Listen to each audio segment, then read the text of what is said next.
President Biden's administration perhaps had to do something. Something horrible is happening at the Texas border, and Joe Rogan, who says it as it is, calls it total insanity. Yeah, you make terrible policy decisions. It has been going on for years now, but is now threatening the whole existence of the United States. Horrible so much that it is spiraling into a colossal showdown between state and federal powers.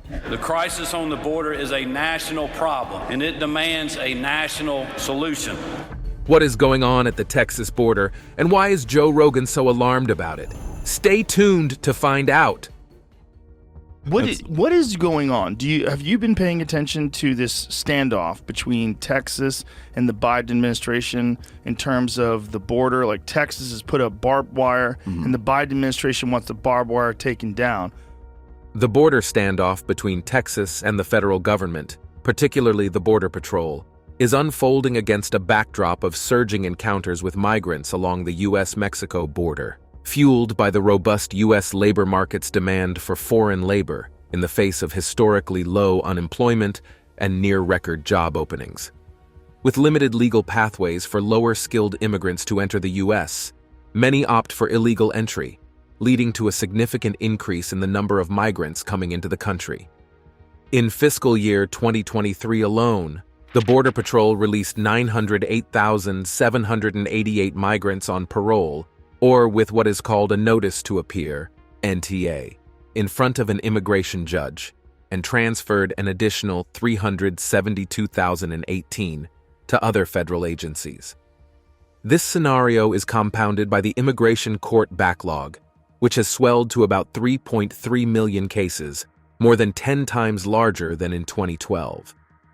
The prolonged waiting times for court proceedings mean that many migrants will reside in the U.S. for an extended period, with some unlikely to leave even if ordered by the court. The escalating number of illegal border crossings prompted Texas Governor Greg Abbott to launch Operation Lone Star in March 2021. This state-level initiative deployed the Texas National Guard and Department of Public Safety (DPS) personnel to assist in border security efforts. However, conflicts between the Border Patrol and Texas state agencies emerged early on, particularly over the use of concertina wire along the border near Eagle Pass. The Texas National Guard's placement of approximately 70,000 rolls of concertina wire became a point of contention, as it hindered the Border Patrol's mobility and ability to respond to migrants crossing the Rio Grande, some of whom were in danger of drowning. The situation escalated in September 2023, when Border Patrol began cutting the concertina wire installed by the Texas National Guard. The state of Texas responded by filing a lawsuit in federal court to stop the Border Patrol from cutting the wire.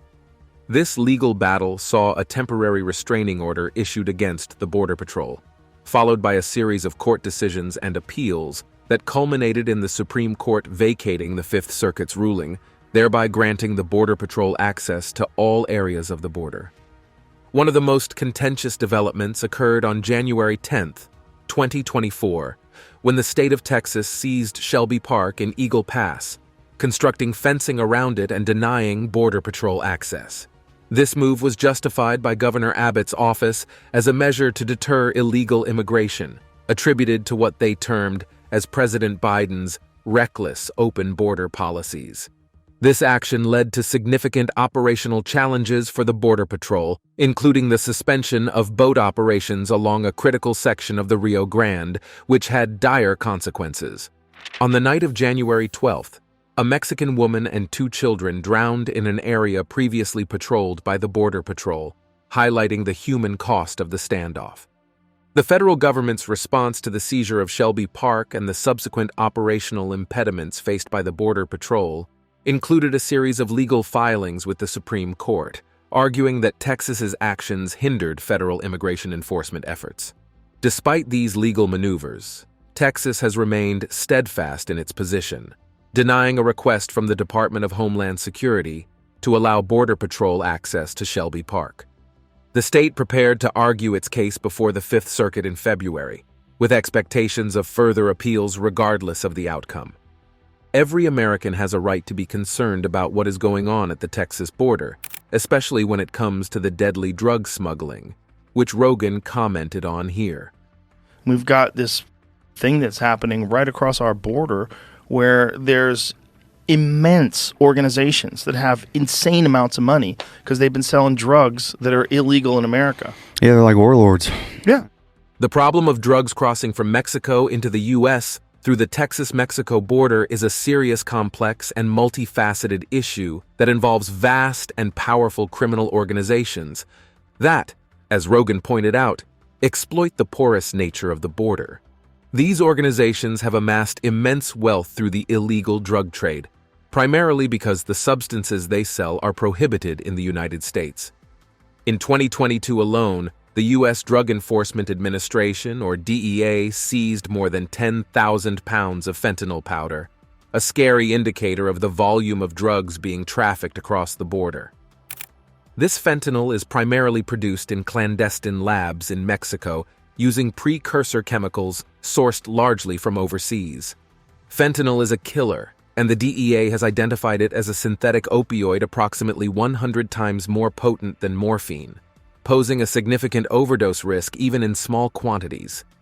The potency of fentanyl is such that 2 milligrams can be lethal, highlighting the grave danger it represents when mixed into the illicit drug supply.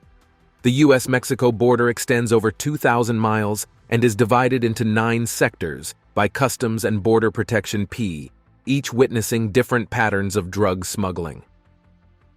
Insight Crime's analysis of seizure data from U.S. and Mexican authorities offers a granular view of how drug flows vary across these sectors and highlights the adaptability of trafficking networks in response to law enforcement actions.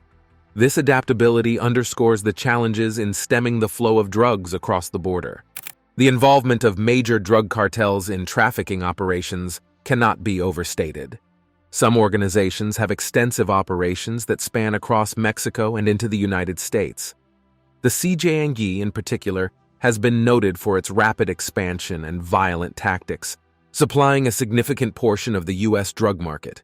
These cartels have evolved into highly sophisticated and technologically advanced operations, often engaging in violent confrontations with authorities and rival groups. Efforts to combat drug trafficking are significantly challenged by the cartel's use of vast profits to corrupt officials and maintain their operations. The growth of these criminal organizations has been facilitated by both domestic and international dynamics, including historical political conditions in Mexico and changes in the global drug trade. For instance, Mexican cartels expanded their role in the cocaine trade significantly after U.S. efforts disrupted Caribbean smuggling routes used by Colombian cartels. Despite extensive counter-narcotics efforts, the demand for drugs in the U.S. remains high, sustaining the cross-border drug trade. I don't know how they're dealing with that. Bro, I was just watching this video today of this guy who lives on the border, and they're dealing with all these people that come across the border that are smuggling drugs, and it's dangerous. It's like you can't approach them, can't go anywhere near them. You have no idea what they're carrying. You have no idea who they are or what they're doing or who they work for. And he's like, it's terrifying. They're just traveling across your property with a backpack, and and you just gotta just let it happen. I mean, you got your kids are out maybe doing a chore on your ranch, on your own farm. So yeah, you got thousands of acres or something. Brent Smith, a rancher in Texas and the Kinney County attorney, has voiced his concerns over the severe repercussions of illegal immigration on his and surrounding properties.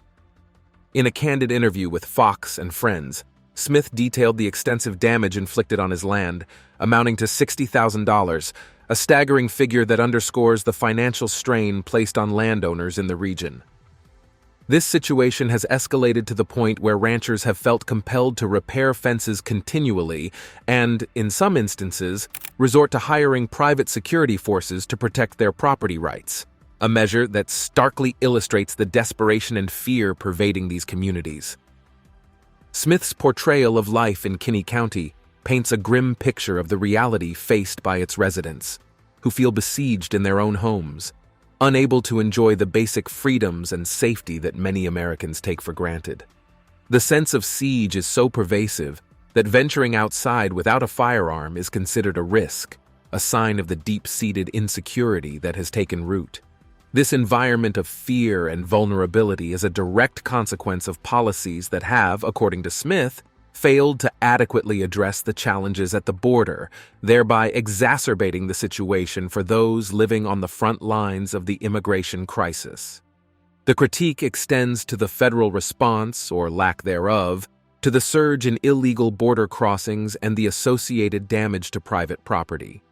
Smith attributes this surge to recent changes in immigration policy, including the cessation of wall construction and alterations to the asylum process, which have inadvertently encouraged a record influx of migrants. This increase in crossings has not only strained immigration facilities, but has also placed an undue burden on local landowners who are frequently left to bear the financial costs of damages incurred by trespassing and vandalism. The control exerted by cartels over the border region, as highlighted by Smith, signifies a deeper issue of lawlessness that threatens the sovereignty and security of the United States. The lack of effective control over the border has facilitated an environment where criminal organizations operate with impunity, further endangering the lives and properties of American citizens residing in these areas. And making matters worse, Smith's efforts to prosecute trespassing cases have faced multiple legal challenges and frustrations. Insurance coverage, or the absence thereof, for damages caused by illegal immigrants, particularly in instances involving stolen vehicles, adds another layer of hardship for landowners. The financial responsibility falls squarely on the shoulders of the property owners, who must cover the cost of repairs and replacements, a situation Smith describes as unjust and unsustainable. The potential for relief through legislative measures, such as the proposal to reprogram unused coronavirus rescue funds to compensate for damages, may offer a glimmer of hope, but the underlying issue remains a contentious and polarizing debate over immigration policy and border security. While Smith grapples with property damage, Whit Jones is finding bodies of immigrants on his property every year. Jones is a Texas rancher living in Hebronville, and he has shared alarming insights into the grim reality faced by migrants attempting to cross into the United States through the Texas-Mexico border.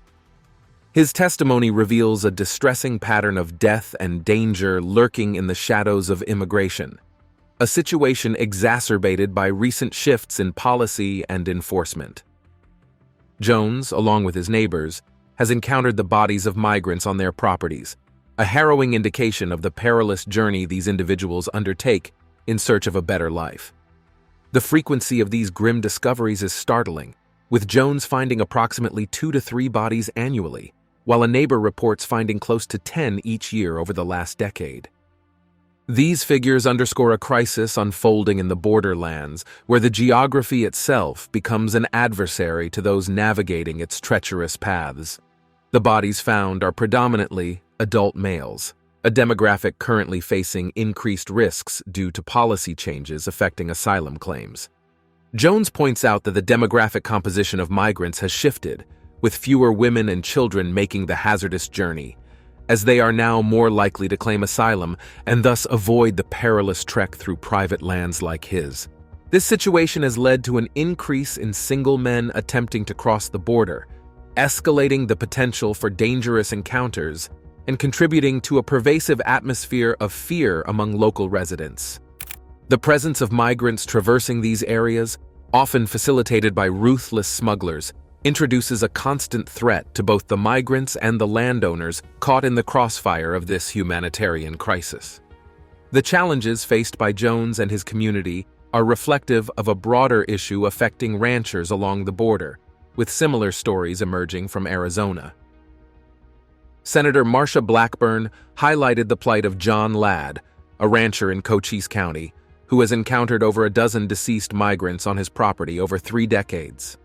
These accounts are stark reminders of the human cost associated with the complexities of immigration policy and border enforcement.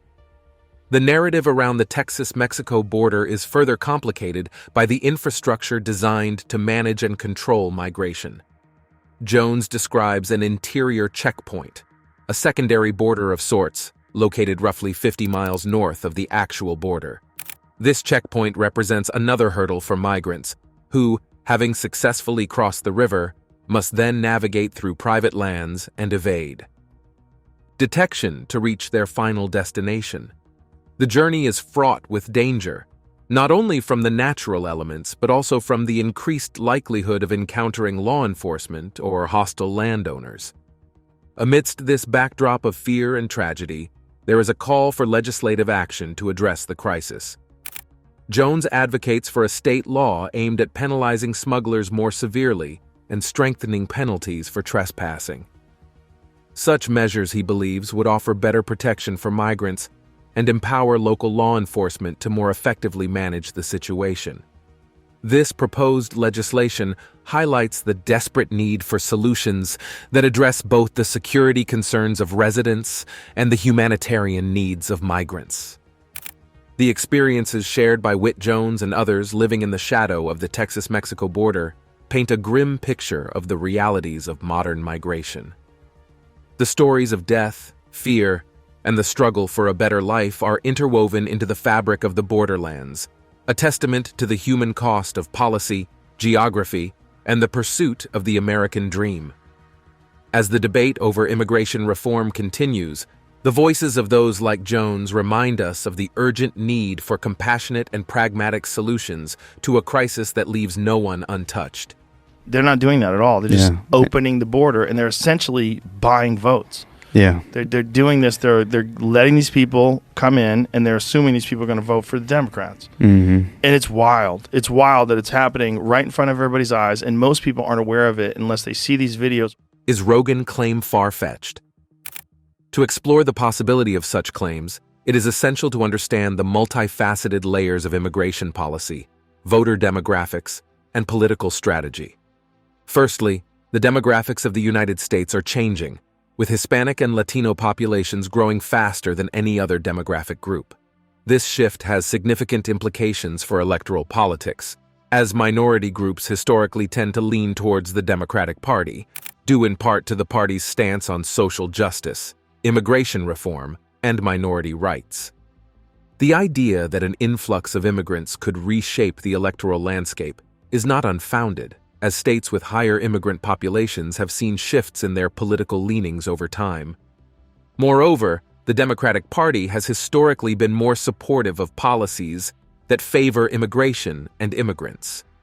Proposals for comprehensive immigration reform, pathways to citizenship for undocumented immigrants, and protections for dreamers under the Deferred Action for Childhood Arrivals (DACA) program are more commonly associated with Democratic lawmakers.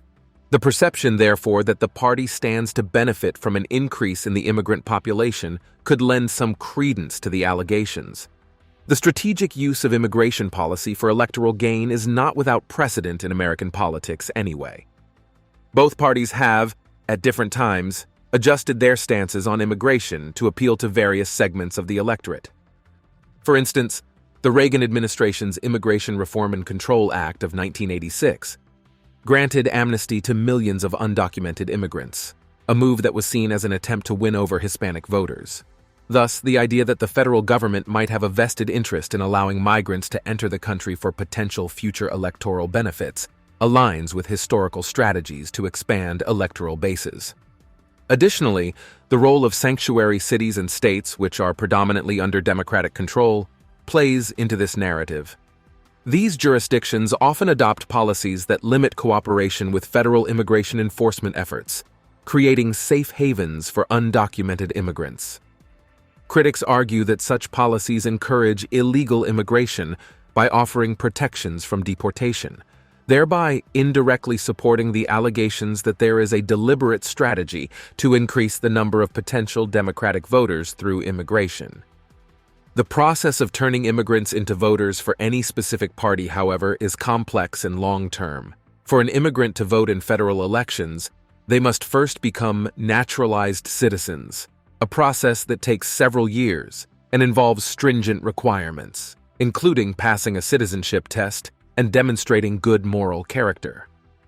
Moreover, the assumption that all immigrants will vote for a particular party overlooks the diversity of political opinions within immigrant communities. Factors such as socioeconomic status, religion, and country of origin play significant roles in shaping political affiliations and voting patterns. Furthermore, the dynamics of voter registration and turnout among immigrant populations complicate the narrative. Newly naturalized citizens and first generation. Immigrants historically have lower voter turnout rates compared to native-born citizens. Efforts to mobilize these populations are fraught with challenges, including language barriers, lack of familiarity with the electoral process, and distrust of government institutions. Thus, while the potential for immigrants to influence electoral outcomes exists, realizing this potential requires significant outreach and engagement efforts by political parties. In response to the increasing challenges related to illegal border crossings, Texas has taken a formidable approach by enacting a law that stands out as one of the sternest immigration measures implemented by any state in the United States in recent times. The law categorically criminalizes illegal border crossings, imposing penalties that range from misdemeanors to felonies, potentially resulting in jail time or fines up to $2,000. The initiative, as articulated by Governor Greg Abbott, is aimed at staunching the influx of undocumented migrants into Texas, which he describes as a tidal wave of illegal entry. The law empowers local and state police officers with the authority to stop and arrest individuals suspected of crossing the border illegally, with certain exceptions for areas like schools and hospitals. This marks a significant shift towards involving state and local law enforcement in immigration enforcement, a domain traditionally reserved for federal agencies. The penalties outlined in the law are severe, with the possibility of a judge ordering the deportation of arrested individuals back to Mexico, although the specifics of how this aspect of the law will be executed remain unclear. Additionally, the law stipulates that penalties for illegal re-entry could escalate to 20 years in jail, contingent upon the migrant's immigration and criminal history. One of the most contentious points of this law is its alignment with the broader legal framework governing immigration in the United States. Historically, immigration enforcement has been the purview of the federal government, leading to debates over the constitutionality of state-level immigration laws. The federal government typically handles violations of immigration law as civil cases within the immigration court system, making Texas's criminalization of illegal border crossings a notable departure from standard practice. The enactment of this law has not gone unchallenged. It has sparked legal battles, with the American Civil Liberties Union, ACLU, of Texas and the Texas Civil Rights Project filing a lawsuit against the state on behalf of El Paso County and 2 immigrant rights organizations. The lawsuit argues that the law is unconstitutional and imposes undue burdens on local governments, predicting a significant increase in arrests that could strain local court and jail systems financially and logistically. The ACLU has highlighted concerns over the law's provisions that allow for arrests based on suspicions about immigration status and judges deporting people without due process, stating that such practices could disproportionately harm communities of color in Texas. The international reaction to Texas's law has been one of disapproval, with Mexican President Andrés Manuel López Obrador pledging to challenge the law, which he views as a misguided effort by Governor Abbott to gain popularity. Furthermore, the White House has reiterated the stance that immigration enforcement is primarily a federal responsibility, not one that should be fragmented among individual states. This law emerges in the context of a broader national debate over immigration and border security, particularly against the backdrop of record-high migrant encounters at the U.S.-Mexico border during the 2022 fiscal year. The issue of illegal immigration has become a focal point of political contention, influencing discussions on foreign policy and federal spending, as evidenced by Republican lawmakers' attempts to leverage U.S. military aid to Ukraine in negotiations over immigration policy.